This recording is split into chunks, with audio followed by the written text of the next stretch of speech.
It is CPI day in the U.S. Consumer Price Index came out and markets are lower as I speak to you right now, led by the Russell, down about 0.2%. NASDAQ right around the same as that, down about 0.2%.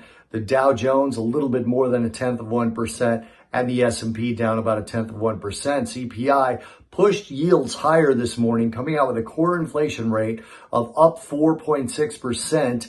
That's year over year. Year over year headline inflation rate up 6.2%.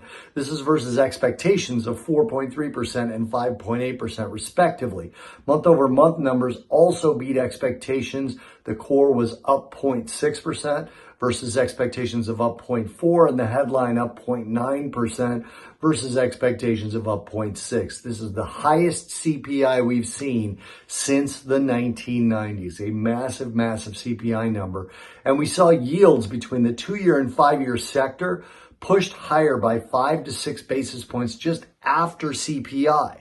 You can see they're about 10 to 12 basis points higher than yesterday's settlements as I speak to you now. And this is mostly on the short end, so we're getting yield curve flattening happening again. The bond market is closed tomorrow, so today's close is going to be it for us for the next couple of days. Tomorrow's Veterans Day, and just the bond market is closed. Stocks, futures, those are all open. Commodities are rising again. Speaking of futures, gold is higher, silver's higher, copper all higher. Crude was negative on the day, turned slightly higher by about 0.1% after the CPI figures.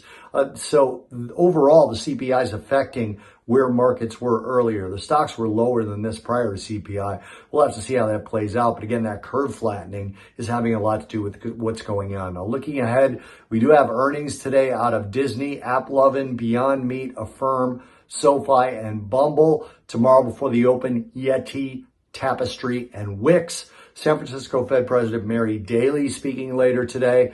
Tonight, we get Japanese October PPI data. Tomorrow, U.S. bond market is closed, so it's mostly EU and UK data.